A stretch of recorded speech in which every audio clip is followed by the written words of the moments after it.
Ben Shapiro is a friend of the program and an author of a new book called Primetime Propaganda, the true Hollywood story of how the left took over your TV. Earlier, we told you about restoring, the situation in Israel.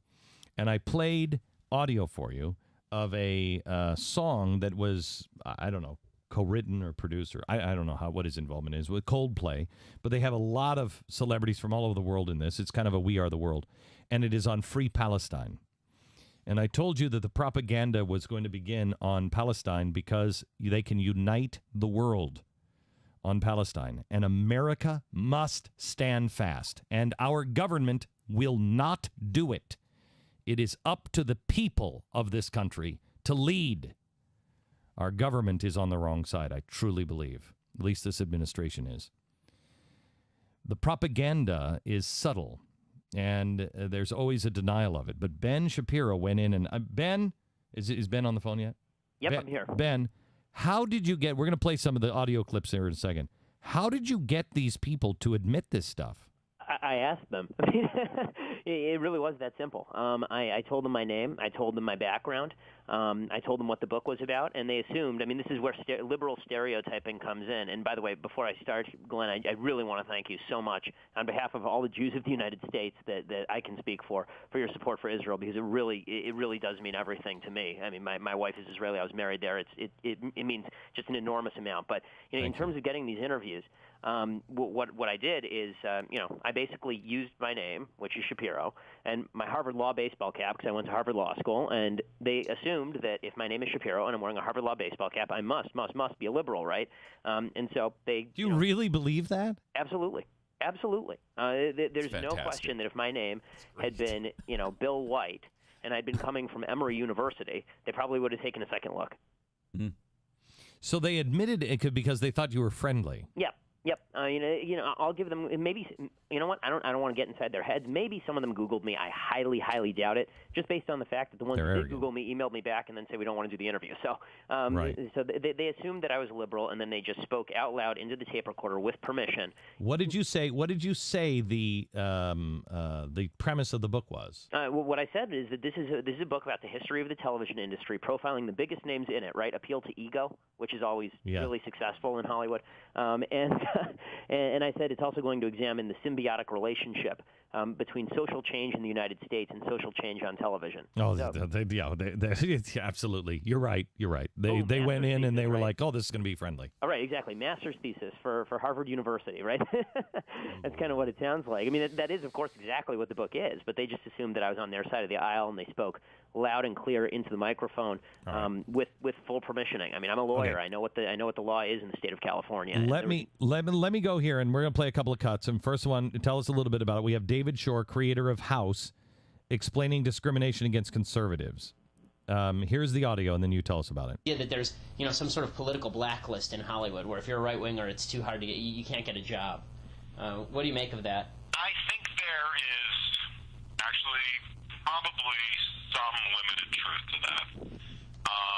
I think ultimately, again, and I don't want to be too cynical here, but if there's the fact is Mel Gibson's has to be considered to be on the right side of the political spectrum, and he has no trouble getting work. Right.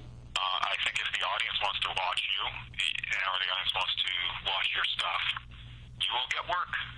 But I do think there is an assumption within this town that everybody is on the left side of the spectrum, and the few people on the right side, I think people look at them somewhat aghast, and I'm sure it doesn't help them. What do you make of that? I mean, he's exactly right, especially in the second half there. In the first half, when he's talking about, well, Mel Gibson can get work, well, yeah, because Mel Gibson's a big star. I mean, the point of conservatives in Hollywood, there are a few of them, right? Joel Surnow, who makes 24, is conservative. Jerry Bruckheimer is conservative. Don Belisario, who does NCIS, is conservative. But those people are wildly successful. That's right, and that's the key. Too right? late to successful before they came out as conservatives. That's what you have to do in Hollywood. If you're successful, sure you can work. The question is, can the grip work? Right? Can the bid actor work? Can the writer who's just writing spec pilots, can he work? No. And so when David Shore says that, when David Shore says repeatedly that You can work in this town if you're conservative. But the end of the quote is really the money quote. I mean, when he says, "Look, it's not going to be looked well upon if you're from the other side of the political aisle." That's really what matters, because they'll make up any excuse not to. Your writing doesn't fit our style, or your acting, it just wasn't right on today, right? They'll make up any excuse. They're not generally going to come out and say to your face, "You're conservative, not going to hire you." But that's the real reason that conservatives. I will tell you that I mean, I've met with many Hollywood people who. I met, and I don't want to say who, I met a woman who I sat next to at dinner when I was out in Los Angeles. We had dinner together, and she wept. She wept because she had said something, that she was not supporting Obama. Yep. And she said she was attacked. And by good friends. By good friends who were like, "You're not raising your children to be a conservative, are you?" Yeah, I mean, they will attack you personally. They'll attack your livelihood. I mean, it's so funny. When I started writing Primetime Propaganda, as a conservative, I generally look askance at accusations of discrimination. I tend to think that they're overblown in almost every circumstance. And so when I went and I started doing the interviews, I figured that this is all, a little bit overblown. Well, along the way, I had no intention of writing for television ever. And I met with a guy named Leonard Goldberg, who's on the board of CBS. He's a producer for Blue Bloods. And he and I hit it off. And he said, "Why don't you write me a pilot based on Harvard law?" I said, "Okay, top producer asks you to write a pilot, you write a pilot." So I wrote a pilot, went and got an agent. Everything's going swimmingly. I mean, just to get an agent in town is a big deal. So I get an agent. Everything is we're working on this stuff out. 3 weeks later, he calls me up, and he says, "Ben, I'm not sure we can represent you." I said, "Oh, really? Why is that?" He said, "One of our lower-level agents had been getting your stuff around town. They got a call back from a producer who's interested, and then who'd Googled you, and then our lower-level agent Googled you. He saw your political viewpoints, because I've been very clear in my conservatism for years and years. He saw your political viewpoints, and we're not sure that we can get you work in this town with those political viewpoints." Blacklist. Yeah, I mean, and it's not like I'm imagine to get into the industry for years and years, right? I mean, I literally dipped my toe into the pond, and the alligator bit it right off. Yeah, this is the industry. This is the Ben. Trust me on this, and you'll understand soon. Everything's about to change. This is the group of people who talk about blacklists of Hollywood, that you couldn't be a communist and you couldn't work even though you were, and yet they're doing it. And this is old news. Let me go on, or it's an old rant from me. Let me go with George Slatter. Who is George Slatter? He was the producer of a show called Laugh-In. The creator of Laugh-In was one of the biggest shows of the 1960s, right? It was kind of the real first foray from the left in a hard way into leftist politics. And George had some colorful things to say for sure.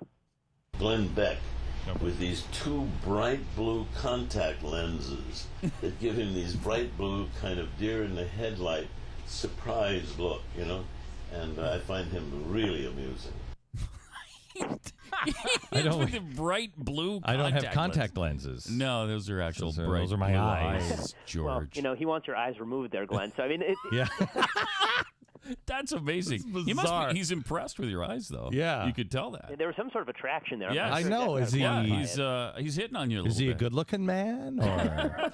All right, clip 3 here. Mark Cherry on. Do we have Mark Cherry? Mark Cherry on why he put gay neighbors in Desperate Housewives. One of the things I'm proudest about is the addition of the gay neighbors on Wisteria Lane, because they're there, they're a part of the neighborhood, no one seems to notice it.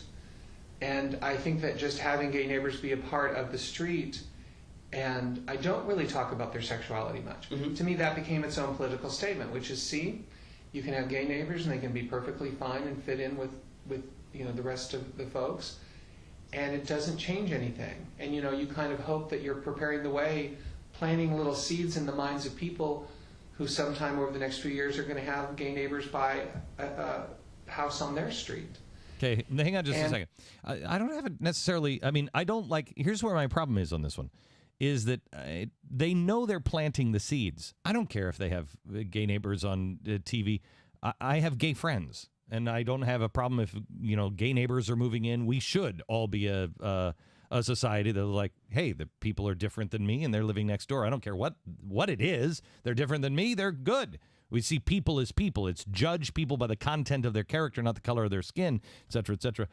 But is the problem here really that they are clear? They know the power and they always deny it. That's exactly right. It's the strategic point here, Glenn. I mean, this is really the strategic point. They know the power of the medium that they're using, and they know that they can use it to convince people of things that, they may not otherwise have been convinced of. In this case, maybe something, as innocuous of, you have gay neighbors, and that's wonderful. But I can tell you that, over a period of time, this is, for example, how gay marriage has gained so much support in this country. How many gay marriages have you seen on network television?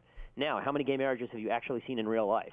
Right? I mean, the number you've seen on network television, probably, unless you live in San Francisco or L.A. or maybe New York, it far outweighs the number that you see in real life.